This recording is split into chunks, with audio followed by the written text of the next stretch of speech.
welcome back, listeners, to the Bits and Bricks podcast. We wrapped season 1 a while ago, but we haven't quite dropped into season 2 yet. So why are we here, Brian? Pew, pew, pew, pew, pew, Brian, pew, pew. Brian, what are you doing? I'm providing scene-setting sound effects for your announcement. Great, yes. Happy May the 4th, everyone. Pew, we might as well pew, pew, pew, pew. We might as well just get that out of the way. Yes, it's May the 4th. And before Brian tries to do his R2-D2 screech, let's hop into this one-off special episode, but make sure you come back later in the month for a full-fledged return of Bits and Bricks Season 2. Bits and Bricks.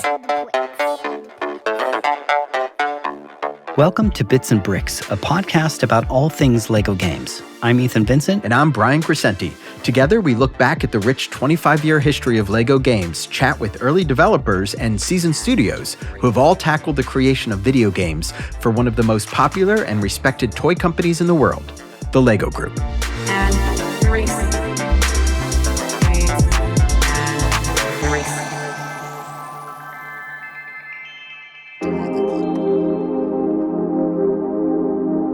Good morning, Brian.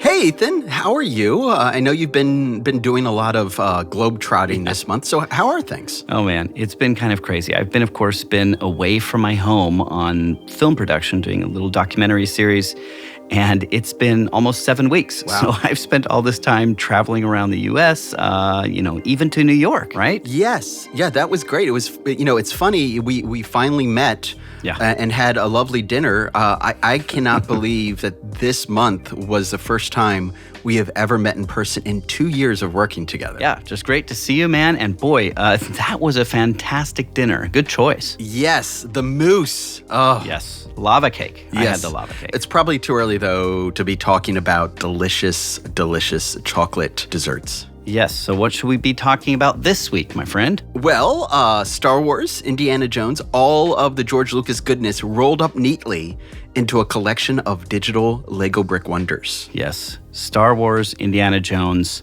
Who does not know those, first of all, and second of all, just how amazing and great those films are. I'm pretty aware of George Lucas and Lucasfilm, but what can you tell me about, how he got into video games? It's a really interesting history that dates all the way back to 1979 when George Lucas recruited Ed Catmull from the New York Institute of Technology to head the Lucasfilm Computer Division. Mm-hmm. The division was formed to focus on non-linear film editing, digital sound, and graphics. Yeah. A computer games team was later created within the division in 1982.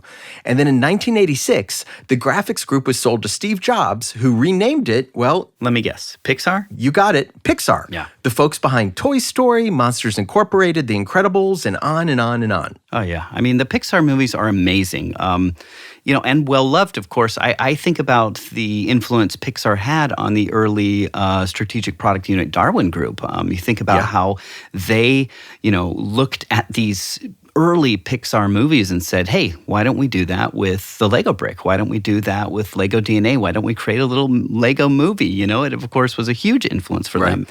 So one of the things I thought was really cool is, in September of 2009 at the Biennale Venice Film Festival, all the executives, John Lasseter, Andrew Stanton, Brad Bird, all those guys, they were granted the Golden Lion for Lifetime Achievement Award, and it was granted to them by Lucasfilm founder George Lucas. So it kind of goes full circle here. Yeah, so the other half of that group, the Lucas Computer Division, became Lucasfilm Games Group, and they worked with Atari, which helped fund the group. Because of that funding, Atari actually got the license for Star Wars video games. So the Lucasfilm Games Group, instead of working on Star Wars properties, mostly focused on creating original titles. And I think, frankly, the entire world is very happy that happened because it brought us an amazing list of games, including the fantastic Maniac Mansion, Habitat, Labyrinth, The Secret of Monkey Island, and I could just keep naming games. Yeah, but didn't they also make some early Indiana Jones games? Yeah, they did actually. Indiana Jones and the Last Crusade hit in 1989, and Indiana Jones and the Fate of Atlantis was in 1992. Yeah, this is really interesting, Brian, because you think about the Lucasfilms Games Group, and they're doing all these great games, but like you said, they're not doing Star Wars. When did that start up again? Were they able to kind of get back to that? Yes, so the first in-house Star Wars game was the excellent space combat simulator X-Wing, which went on to spawn a beloved series. Then in the mid-90s, they started making first-person shooters with Star Wars Dark Forces and then Jedi Knight Dark Forces 2. The franchise got a very successful series of role-playing games with Knights of the Old Republic in the 2000s, and they even had a massively multiplayer online game in 2003 with Star Wars Galaxies. Again, really fascinating history, just video game history. I love it. How does this all come together, Brian? Well, it's interesting. It's all really about the context. Mm-hmm. So LucasArts is in the midst of this sort of renaissance of Star Wars video games. They're churning out massive hit after massive hit for fans of hardcore gaming. Mm-hmm. In 2004 alone, the studio released 5 games, 4 of them based on Star Wars properties. Mm-hmm. And in 2005, they released 6 more games, from Mercenaries Playground of Destruction to Star Wars Battlefront 2. 2005 also happens to be the year that Lego Star Wars the video game hit. Aha, there's the connection. And, I look back at the episode we did on this and these early beginnings, with Giant Interactive. Super fascinating, and just an incredible story of also how this game came to be. Right, and this history of these tremendous successes by LucasArts at the time with these sort of very gritty, action-oriented games goes a long way in explaining the early internal reaction to the Lego Group coming up to LucasArts and saying they want to make a video game based on a Star Wars property. Yeah, I can only imagine. Like, here you are making first-person shooters and massively multiplayer online games and tactical games, right? And all of these titles aimed at adult fans of Star Wars, people who really live and breathe for the franchise. And suddenly along comes, the Lego Group with this game. Yeah, exactly. And on top of that, you have to look at the Lego Group's history at the time. Even though the company had been making video games for a decade by the time Lego Star Wars the video game came out, with a couple of exceptions, they were basically very different than that massive hit, the Lego Star Wars game. Yeah. They had obviously done Lego Loco, Lego Friends, Lego Racers, Lego Bionicle. A lot of these games were viewed, I think, on some level as an extension of the marketing arm of the Lego Group. Maybe not, by its gaming merits, Right. And on top of that, they definitely skewed toward a much younger audience. So you take LucasArts and its tremendous success with teen-friendly, adult-friendly, hardcore games, and here comes the Lego Group with a history of children and family games. And at least internally, to be frank, there was a lot of initial doubt about what would come of it. To be frank, right? So you aren't frank normally, Brian? Yeah. So, okay, to be blunt. To be blunt, internally at LucasArts, the very first TT game, Lego Star Wars the video game, was sort of brushed off initially. Yeah. It was seen as a marketing stunt, something that certainly wouldn't have any major impact on anything Lucas was doing on its side. Yeah, but boy, did that change. I mean, that's remarkable, that change. Yes, and very quickly. And that brings us to today's episode. Matt Schell, Director of Brand Marketing at Lucasfilm Games, and Matt Fillbrandt, Executive Producer in charge of Product Development at Lucasfilm Games, wanted to tackle this interview together because they've worked basically side by side forever on these titles. Yeah, and boy, did they have great chemistry. That was so fun, Brian, to hear how, this worked out and how they managed to turn so many emotive, amazing moments in the films into these poignant, but, also family-friendly moments made of Lego bricks. Yes, all that and more in this interview. So let's have a listen.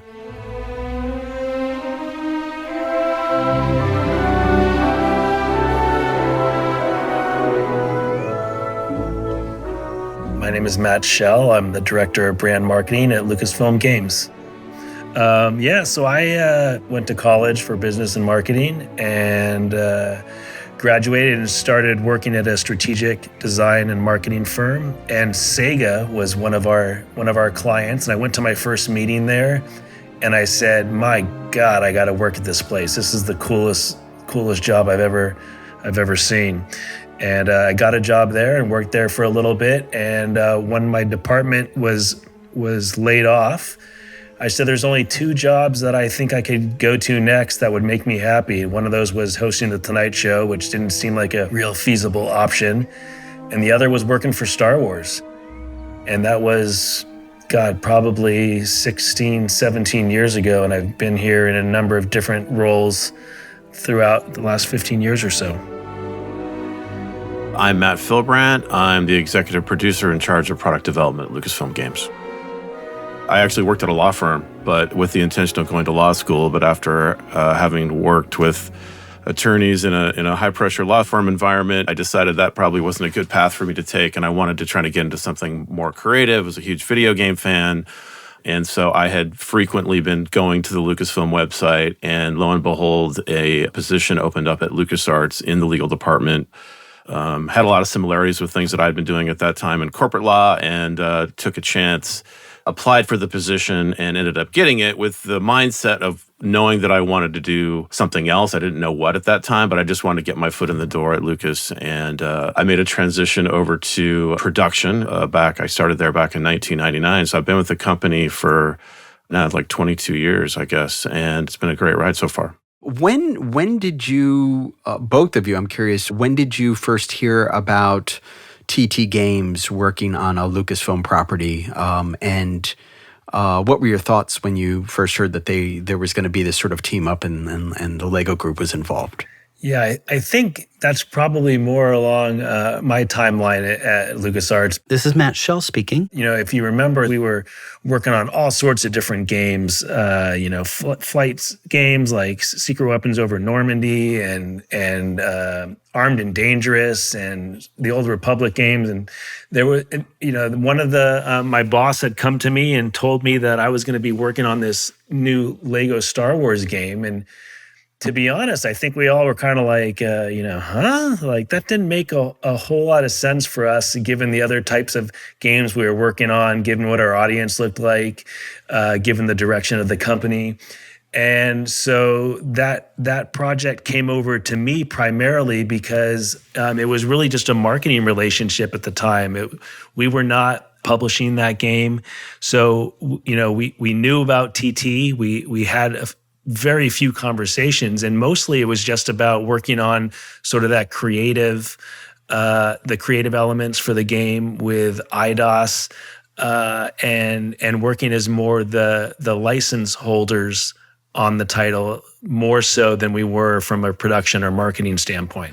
Yeah, it's interesting. You raised an interesting point. If you look at sort of a snapshot of sort of the year before and the year of that game's release, no one would have expected a Lego game to come from one of the properties, because you had the Battlefront games, you had Knights of the Old Republic, you had Mercenaries, Empire at War.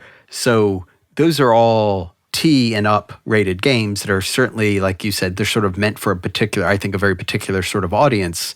And then along comes this game that is, at least at first blush, seems like it's tied directly to a much younger audience. Yeah, well, first off, you gotta love those titles that you mentioned. Those were really exciting and fun times for us working on things like Mercenaries was really a hoot. Yeah. If you remember, the Lego Star Wars game was sort of the first of these movie type games that had that Lego spin on them. But before that, when we were thinking about Lego games, you were talking about little kid games and little builders and games that took advantage of the Lego generic minifigs, and it was nothing like the Lego games that we know today.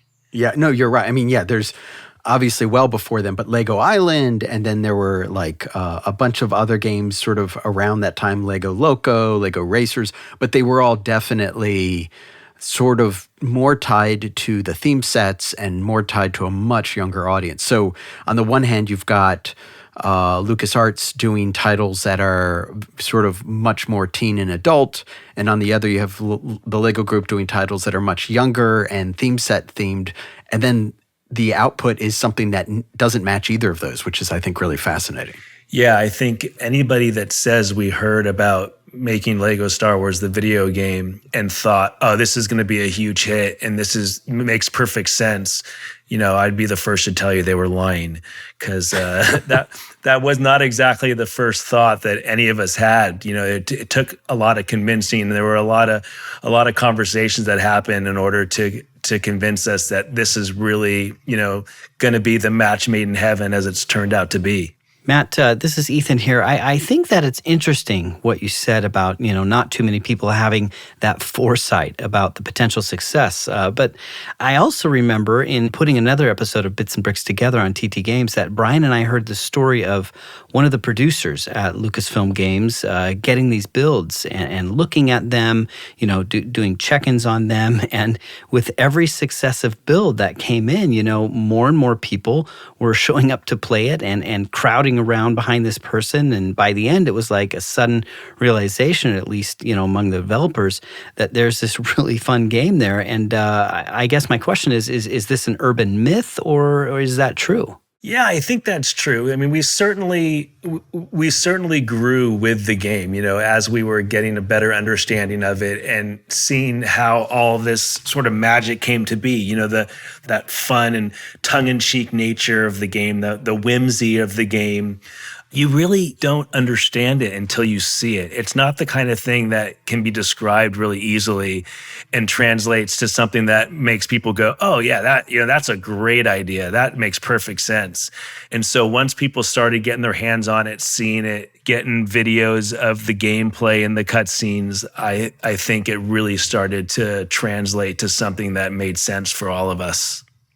Now, Matt, Fillbrandt, what was your first sort of realization that there was a Lego game in the works, or a TT game with one of the properties? People I think were familiar with the fact that the Lego group had been working with Lucasfilm Licensing to put out the physical brick set since about the late 90s. And so that proved, I think, to be quite successful. And so you could sort of imagine, it wasn't like, this was the first time that the Lego group and Lucasfilm and Star Wars had done something together. So you start to think about the sets that you might have been familiar with and how those were going to come to life in animation, and how are they going to do that with this, this hard plastic bits, and how are the characters going to work. And so I think that was like a very interesting thing, because most of the people that I know that are in gaming or have had kids remember their time with Lego as kids. That's kind of a magical time in your sort of coming of age, and it sort of awakened this playfulness, I think, in all of us, that there could be something pretty fun there to be able to interact with those elements and relive elements of the various trilogies through that medium in a totally unique and in a way that's completely ownable to these series of games that you really don't get anywhere else, I think. When you look at that first game, one of the things that really stands out in my mind is the fact that it sort of minted a very specific type of humor that TT Games was able to use throughout all of the properties, the Lego games that they've come out with since, which seems to appeal both to children and adults. And I'm just curious, they're sort of doing this on the fly with this first game. Do you think that did it sort of translate well when it came to those Star Wars and indie properties, or do you feel like that was a struggle initially? From my perspective, I think it worked. I think it was so kind of fresh and new from that perspective that, kind of hats off to Howard Rothman for taking a chance with something like this that really hadn't been done before with an IP, and had the vision to see, potentially building off of the success of the physical brick side of the business, that there could be something special here. And, I think because of that sense of humor, hats off to John Burton and the folks at TT at the time that were able to kind of bring their vision and that whimsical element to this property that married what effectively is a really a kid's toy, and sort of the ability to break things apart and build things and all those different elements in a way that was so compelling. Yeah, and I think just to add to that, Matt sort of hints at it, but I think that humor that you talk about is really what allows this game to cross so many barriers and boundaries of its audience, and it is a kid's game, and it does primarily speak to kids in the type of gameplay, but the humor is what allows adults and different demographics to find this enjoyable to play on their own. Like, this isn't, you'd think it would just be a game that kids would play, or maybe parents would play to introduce their kids to Star Wars, but plenty of adults find it really enjoyable, and I think primarily because of that humor aspect. The little putting things on their head a little bit and telling just a slightly different story with a humorous bent to it really allows it to reach a much different audience. So, Brian, what I'm hearing both Matt saying here in this interview, too, is just how skeptical and surprised they were about Lego Star Wars, the video game. Right. But I'm reminded of, that they weren't the only ones. There were people who bankrolled the game, even potential publishers who seemed disinterested in the idea behind the game. Yeah, that's true. In fact, we did an interview with Tom Stone, who was the founder of Giant Interactive, which was a studio that was later bought out by Traveler's Tales to become TT Games. He talked a lot about what it was like to sort of shop this game around before it had a publisher. And we chatted with a bunch of people about those early years at TT and about Lego Star Wars, the video game, back in episode 9 in Bits and Bricks Season 1. Let's take a listen.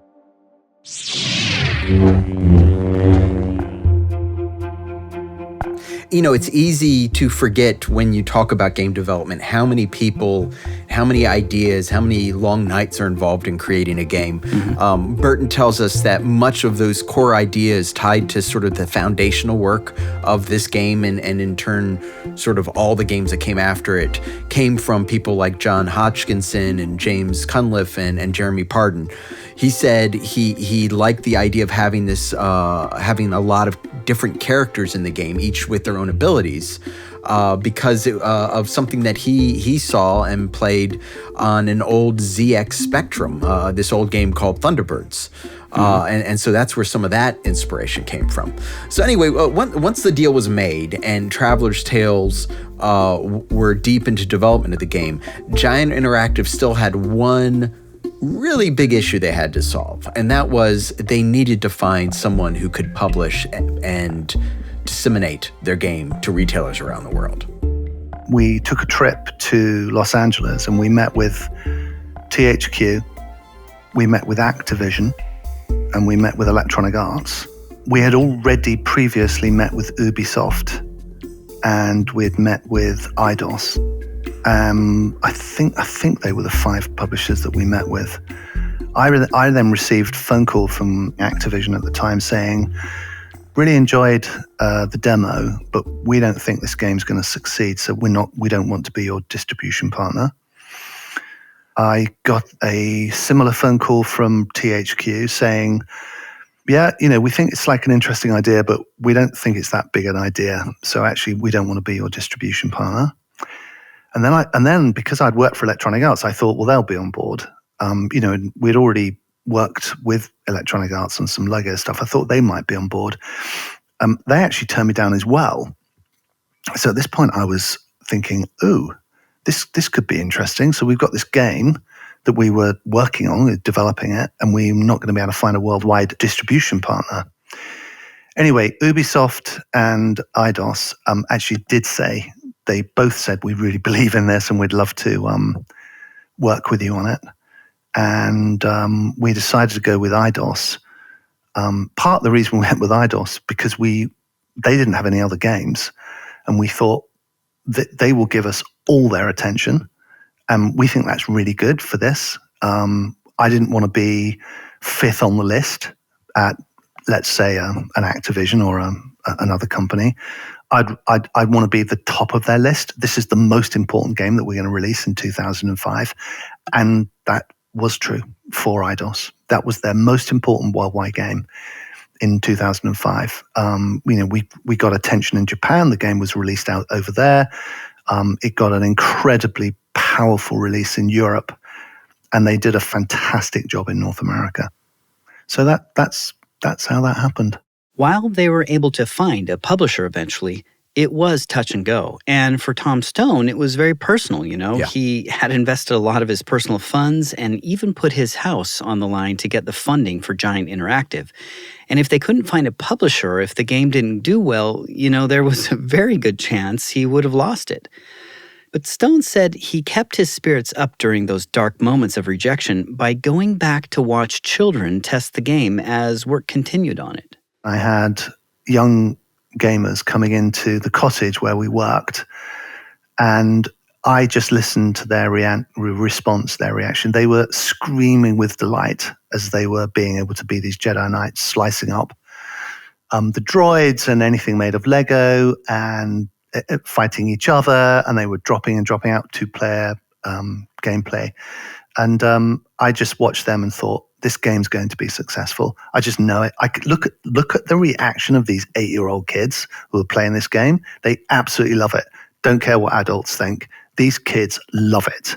And that was proven to be true. And I listened to them rather than listen to the adults, if you like.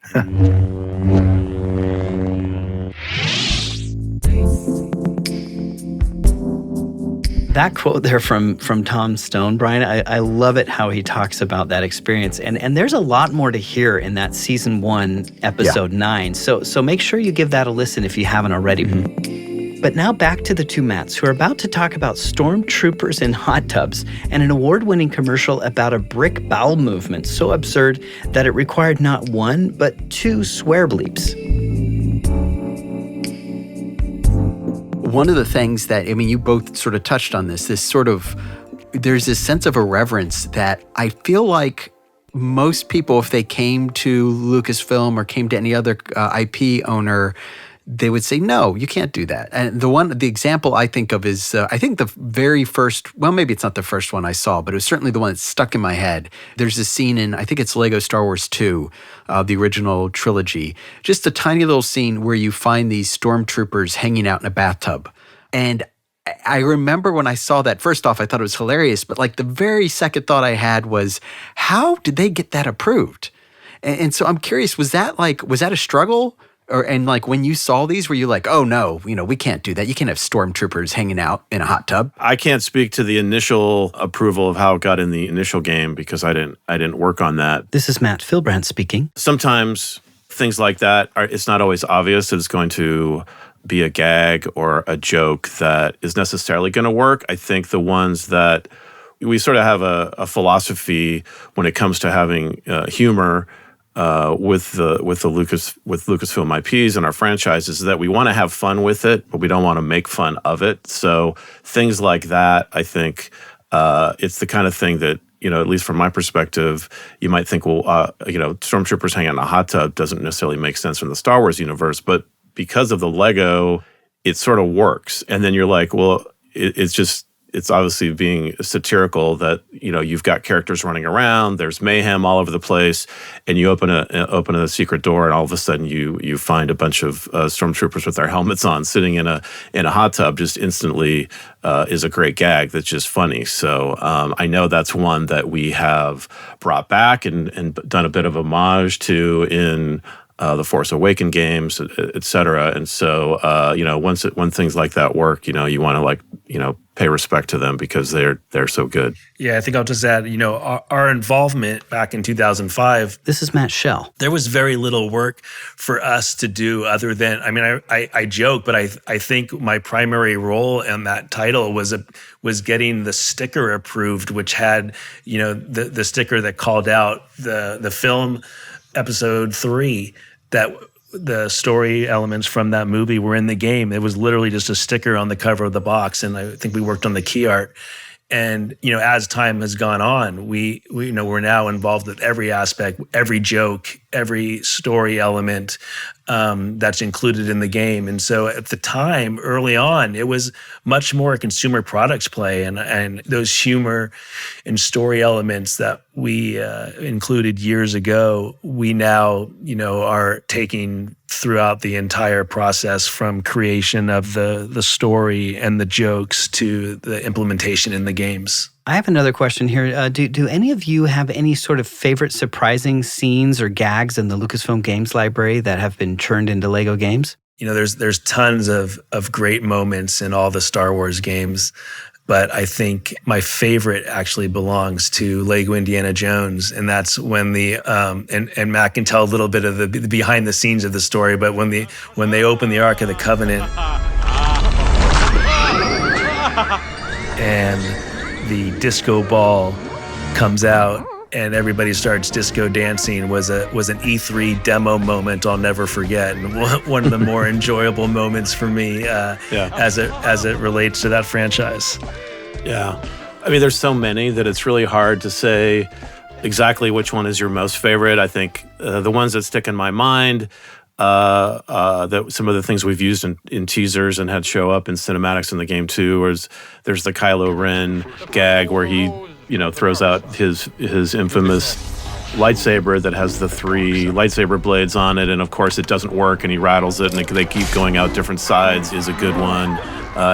In the beginning of The Force Awakens, when you play Episode 6 level and you have that dramatic moment where Luke and Darth Vader have fought the Emperor and they're having Darth Vader's death scene, and he's asking him to take his helmet off, and he pulls his helmet off, and lo and behold, who's under there? Well, it's Anakin's head, so he has to shake the helmet and actually take off Anakin's head and put on the one of the dying Darth Vader. There's just, you can only do that, a gag like that, with a Lego Star Wars game, because it's not going to work anywhere else. And it's a way to just, have fun with the franchise and kind of, somewhat a wink and a nod to some of the history in the past, and also just, satirize it in a way that is just brilliant.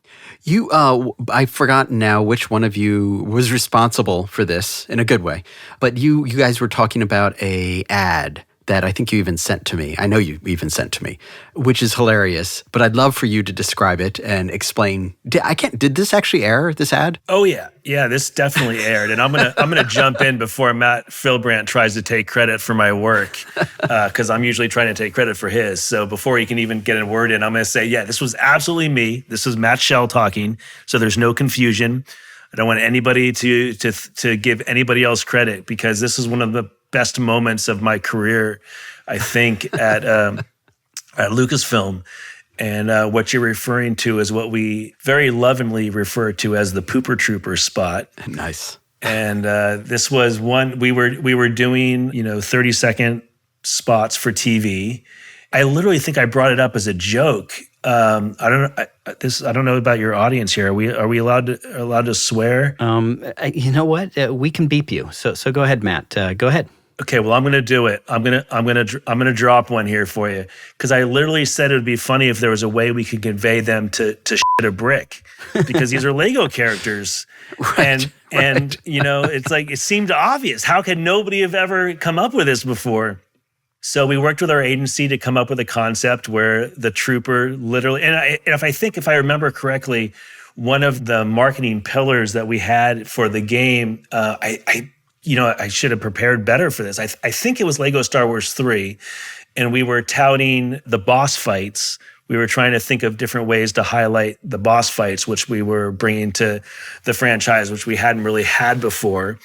And so it seemed like a natural fit to have one of the troopers go up against a boss and then literally, have a brick bowel movement on screen. And they came up with this concept, and I loved it. And I I've said, no matter what we do going forward, I'm going to get this spot approved.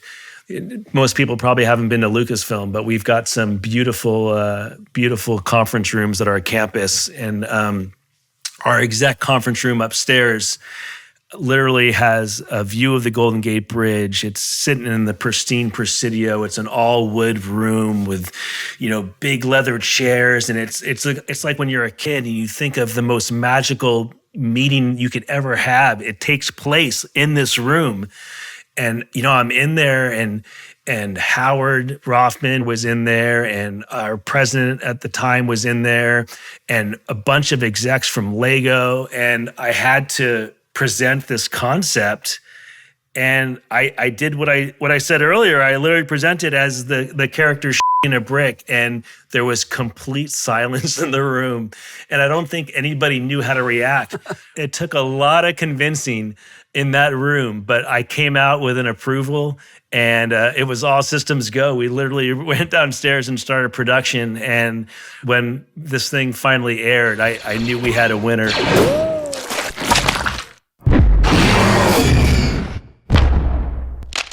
Lego Star Wars 3. In fact, I think that was the first acceptance speech I ever had to give, was for the marketing awards we won for that spot. It was awesome. It was a great time, a great project, and one that I am exceptionally proud of. It's the only project I've ever worked on that has included Lego poop. I can confidently tell you that. You could have had a whole backstory. You could have had it been a red brick, and then you could say that he had beets for dinner the night before, and it could have been a whole thing. But you didn't. You're hired. That Yes. is my kind of humor.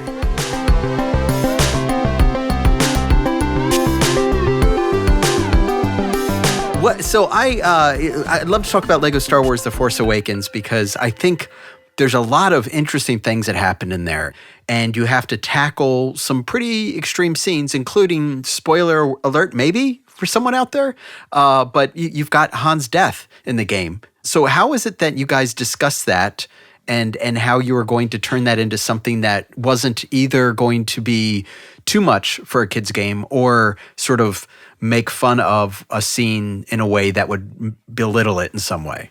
Yeah, it's a great question, because there's two things about this that were challenging. The first was that scene in the script reads that we were given ahead of the film coming out. That scene was considered super, super secret. So we didn't actually know exactly what the scene was. We didn't know that Han Solo was going to be killed until the movie effectively came out. So we weren't able to even share that information with TT up until that point, only to tell them, be ready to do something when we can show you more details about it, because it was such a secret part of the film.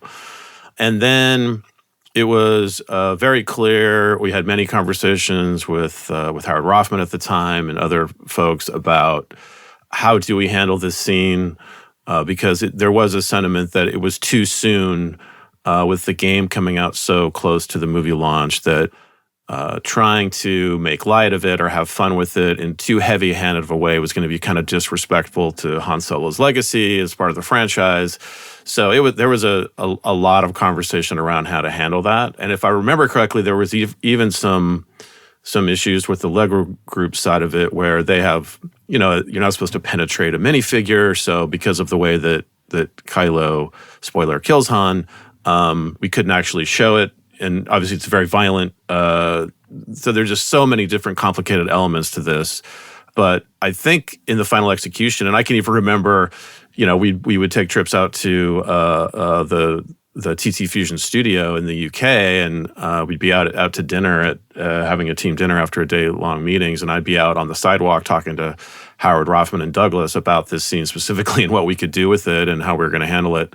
But ultimately, I think our ability to do it in a way that was appropriate for Lego Star Wars, knowing the audience is going to skew younger, dealing with all the brand issues around it, but we ultimately came up with this idea that you see as Kylo and Han are sort of, confronting each other and having this very dramatic conversation on this bridge, that you see these two stormtroopers that are sort of watching this interaction on the side.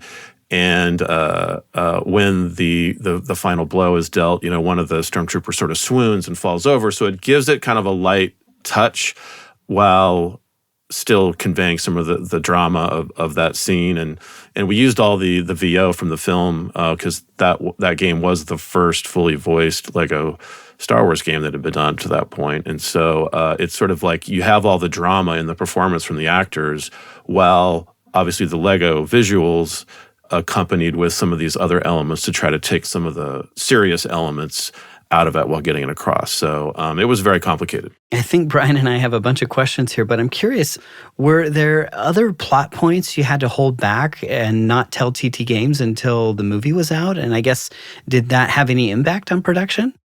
I think making a game in parallel with a movie that's in production is an extremely difficult undertaking because, scripts, they get rewritten, there's changes, characters are in, they're out, and the game lead times are so much longer. It takes months and months and months to sit down and not only write all the design documentation and pull this vision of how you're going to tell the story together, but as the movie works, sometimes shots come and go, and you're having to make changes on the fly. And so, it was our job to try to keep them informed as best as possible. And there was a small group of people that were able to, get script reads periodically throughout the process, and we kept them up to date. But it really wasn't until the movie came out and, they basically saw all the little details. I'm sure there were other details that I don't remember. I think if you even watch some of the making of video that comes out with the DVD, plug, you can see that there are some deleted scenes underneath Maz's castle, and perhaps the implication, that character may have had, force powers of different, and things like that, we were potentially planning on some of those elements to be in the final cut of the film. And so the development team obviously has to rush, keep ahead of that progress and make their best guesses about what they're going to do. And if something changes dramatically like that, then we have to cut it out of the game, which can be unfortunate lost work for them. Right. And that's no fun to have to obviously go, hey guys, that thing you've been working on for however many long months, it's not in the movie anymore, so we need to change it. Yeah, so I was going to ask about that. So the voicing in the game, then it sounds like is a mix of the tracks pulled from the movie, but you also have some of the people come in and either re-say lines you need to or give new content to you. Is that essentially right? Yes. You can't kind of go halfway. Right. It's really, to get half the cast to come in and do stuff, but the other half to sound alike. So, if you're going to use the stems from the films and things of that nature, it all has to stand up next to each other because the sound alike, as good as they might be, isn't going to sound like the original actor. So, but luckily they were able to get all the principal players to come back and participate for the most part. And I think it really pays off in the storytelling and for fans to know that when they hear those lines, that's the real McCoy, the Harrison Ford, et cetera, that is participating in this event to make it even feel more authentic, which is important to us as well. You mentioned the fact that this is, obviously it was a game based on a single movie, and that must have had some sort of impact beyond the fact that, you could go into more detail. You mentioned that you guys were able to do some of this filler, not filler content, but fill in the gaps there between Return of the Jedi and The Force Awakens. Were there any other changes that you noticed because this was a game based on a single movie?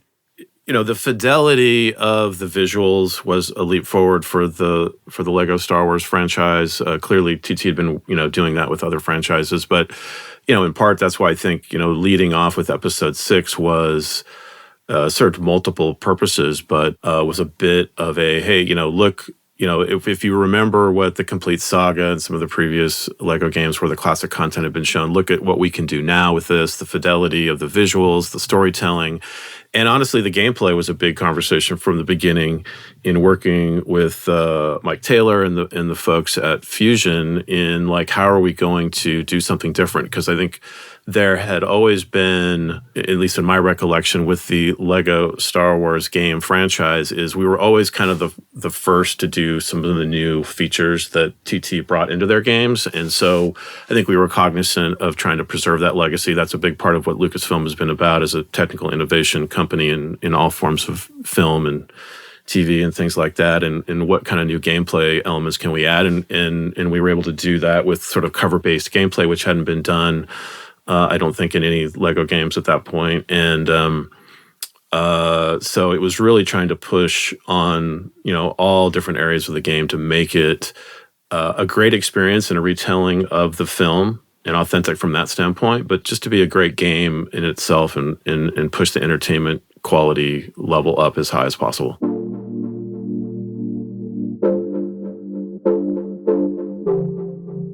Okay, so we've spent a lot of time here speaking with the two Matts about working with TT Games, but we wanted to kind of flip this a little bit too and hear from the other side of that collaboration and what that was like. That's why we invited Jonathan Smith, head of production at TT Games, to talk about the studio's skillful work with Lucasfilm.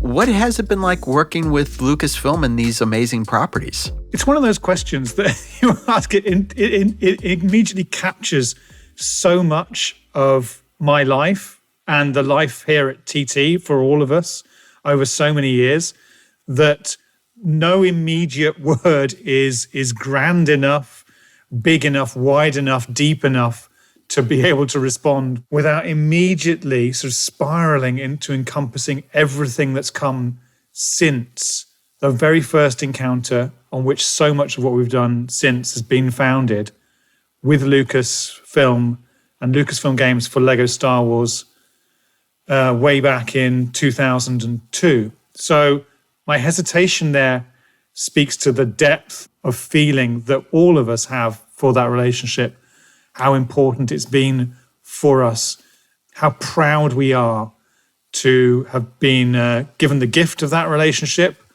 and then to sustain and develop it further, game after game, year after year, from Lego Star Wars back in 2005 through Lego Star Wars 2 and onwards through Indiana Jones and now into Lego Star Wars, the Skywalker Saga. At all turns, the teams at Lucas have been fantastic partners in every respect. Fans of the games with players' interests at heart, supportive of the teams, excited by the things we're trying to do, full of imagination and wit and the sort of charm that we find very important as we try to make these games that are fun and funny.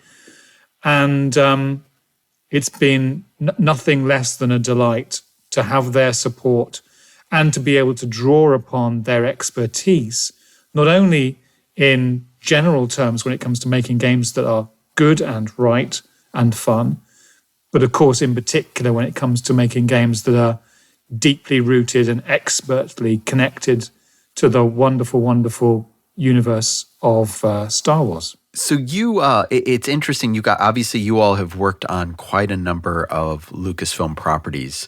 I'm curious about one in particular, and that's The Force Awakens, because that was one where, first off, there are a couple unusual things here. First off, you used some of or most of the same voice cast. You were producing this, developing this game while the movie was in production, or at least prior to the movie's release. And the movie had some stunning moments. And so I have a lot of questions here, but I guess my first one is, how and when did you find out that Han Solo died? When we work on a film that's still in production, we're given progressive access through treatments to script readings, to follow-up sessions as the script changes, and then we get to see some of the early footage and eventually some of the final footage prior to the film. And every step of the way is always a delight. There are always surprises. As fans of the properties, we're always hanging on every moment, every slight detail and change we're lapping up. Right. We'd speculated along the way where the bits that were left out from what we saw could take the story. But of course, only when you see it, A, in black and white in the final script, and then B, when you actually see it on screen, does it have the impact as, wow, that's the way that the story has gone. This story that we love, that we're so connected to, has now gone this way. Yeah, I mean, still gives me shivers to sort of like look back on that experience and remember it. Did having this sort of moving target make it a lot more difficult, or was that something you're just sort of used to with these sort of games? We've made a number of games where the movie that we're telling the story of is still in production. So the moving target, as it were, it is something that we're used to working with. And to be honest, quite enjoy, because it's something that we have a pretty unique expertise in being able to deal with. So I guess our sense of specialness, TT can do this. TT can work with a movie even while it's still in development. TT can have good conversations with partners where they're trusted enough to be able to try things out during a period of creative development for a big Hollywood movie, is something that we're proud of and we treasure and therefore we do enjoy. So there are obviously a ton of properties. It does make me wonder, why do you think that TT Games and the Lego Group fit so well together? So the Lucas properties, Star Wars and Indy, have been fantastic fits for everything we love doing at TT Games, storytelling with fun. And also, I think, really great fits for Lego Company as well, to support that through their shared sense of adventure, which gives the players lots of fun, exciting things to do in dramatic situations across a variety of different locations. But also imagination. The sense, particularly in Star Wars, that we're part of an incredibly rich and diverse universe. And that imagination, that sense of the wonder that creates is entirely aligned with the freedom that Lego Company gives you in its all of its products, including the video games that we make. Yeah, I have a question. I've talked to several people, younger than me, of course, who tell me that their first encounter with Star Wars came when they played Lego Star Wars, the video game. That was their first kind of intro to the franchise. It was through the game. And to me, that's such a fascinating and different entry into this saga. I mean, how do you view your role in this incredible gaming company who first brought Star Wars to an entire generation, through your video game? I mean, it's an incredible honor and something that everyone who's worked on those games feels every day, to have been part of enabling players to encounter these wonderful universes for the first time, and to then establish their sense of what those universes can be and mean for them, their personal stories, the stories of the experiences they had together with other players in their family or their friends at key moments. Is wonderful and absolutely keeps us going. It's interesting to look back on those first Lego Star Wars games in the context of a generation now whose foundational memories of Star Wars are intimately connected with Lego Star Wars, the video game. Perhaps whose senses of what's important and interesting about culture is video games first. There was something about the freedom that Lego gave us. By when I say Lego, I mean the idea of Lego being brought together with Star Wars, being brought into video games, that enabled us to do something other than tell the stories. The stories had already been expertly, brilliantly told in the movies.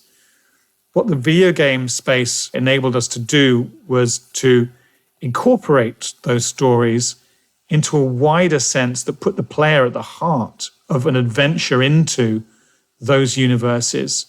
And that does make those memories personal because they were unique. They happened to that person.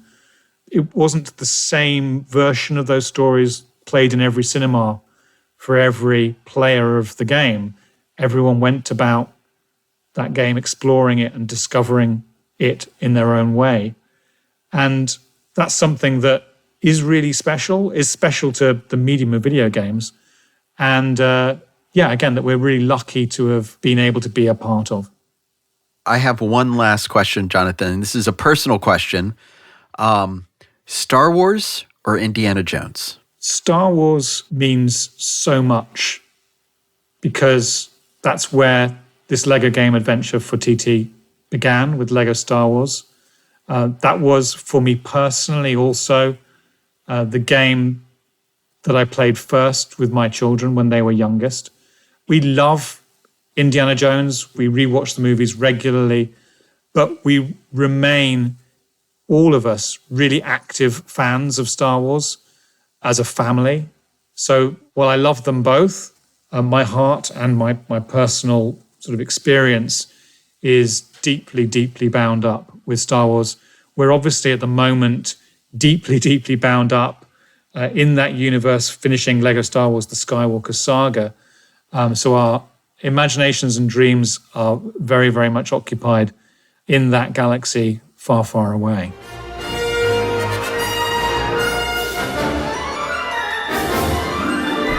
I really like that interview with Jonathan, and obviously we need to get back to our interview with Matt Schell and Matt Fillbrandt.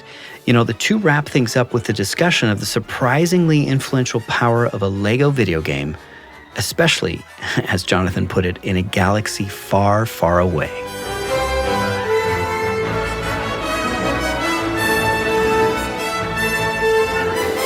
I think that, we've said it earlier about the key to these ingredients, making it sort of magic come together. This is Matt Schell speaking. This is what we call like a 4-quadrant game. We really are, it's a game that is, attractive to kids, to boys, to girls, to parents, to, you name it. And I think having that, the sort of spin that we can take on these stories, the stories that are so well known. Like there's very few movie franchises that are so well known in pop culture and to so many people as Indiana Jones and Star Wars. I mean, there's something very special about those. And when you can take those stories and change them just a little bit, and put a little bit of a humorous spin on them, it's sort of fresh all over again. And you're able to sort of, look at things that you knew so well, and just having a little bit of a spin on them makes them so much more attractive to play over again and to relive. There's just nothing else really like it. I mean, I can't think of anything else that would work as well as Star Wars or Indiana Jones. Now it sort of seems ubiquitous, but Hear Matt Fillbrandt speaking. Back when the first game came out in 2005, think of the gap between 1977 to 2005 and the fact that those of us that grew up with those movies and knew those properties, but there's a generation of kids that weren't necessarily that familiar with them. I know when my own son was convinced there were 5 Luke Skywalkers until he saw the movie and understand some of the, like, oh no, even though there's 5 minifigs and they all have different outfits in the game, they're actually the same guy, because he hadn't quite put it all together in his head. But, we wouldn't, I don't think, ever make a game of a movie in another format other than like Lego, because you're just giving it such a fresh perspective, as Matt said, that, doing it in HD, 1-for-1, I don't think is what really would be interesting to our fans. They'd want to watch the movies, but they'd rather see other stories. But Lego, it totally works. Yeah, I think it's a great point that Matt brings up. Hear Matt Schell again. We really are introducing a whole generation of people to Star Wars through these games. And that's why you'll see now, a lot of things that we consider when we're doing the marketing is we won't even talk about the fact, here's another spoiler, since Matt spoiled that Kylo killed Han Solo, I'm going to throw out another spoiler, which may not, this is very, very niche-y, so it may not be as widely known, but Luke Skywalker's father is a very, very popular character in the Star Wars universe. I'll try not to ruin it. Okay, thank you. But that's something that we don't even really talk about in marketing to the games because we don't want people to for those that are experiencing this for the first time, we don't want to ruin that surprise in a trailer or a TV commercial.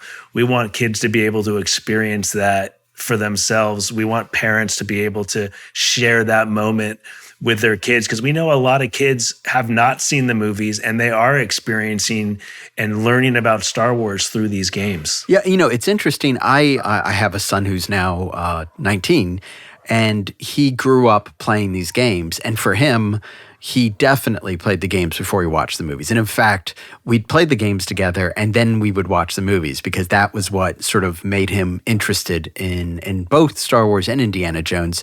And I'm just curious, you both mentioned that, but is that something that, I guess, did it bother you all that maybe that was the first entry point for some people, the games rather than the movies? Wait, let me just make sure I understand. Did it bother us that we got to go into the conference rooms with the president, of our companies and say, "Hey, Games is introducing kids to Star Wars for the first time"? No, of course not. We love being able to tout that.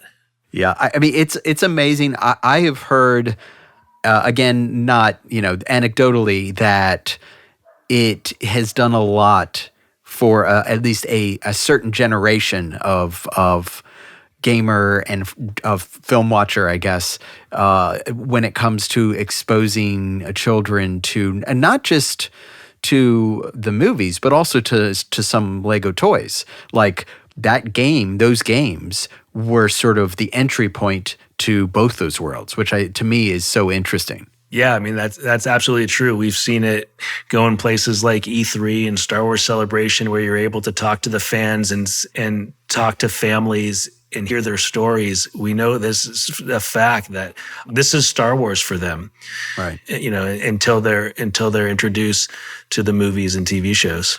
Excellent. Is there anything else either of you would like to add about working with TT Games with your properties? From the development side, they've been great partners. This is Matt Fillbrandt speaking. It was a great experience working with them on The Force Awakens, and we're continuing to work with them very closely on the Skywalker saga, and we can't wait to release that game out to the public soon. And all our partners at the Lego Group. It's one thing when you have one IP holder involved, and it's a much more complicated process when there's multiple stakeholders, but we have a great relationship among the 3 or 4 parties, I guess, with Warner Brothers involved as well, and we look forward to bringing more games out to fans in the future. Thanks for listening to our May the 4th special episode. Tune in for Season 2 of Bits and Bricks starting Wednesday, May 26th. Bits and Bricks is made possible by Lego Games. Your hosts are Ethan Vincent and Brian Crescente. Producing by Dave Tack. Our executive producer is Ronnie Scherer. Creative direction and editing by Ethan Vincent. Writing by Brian Crescente. Mixing and sound design by Dan Carlisle. Music by Peter Premer. And short excerpts from the video game series Lego Star Wars.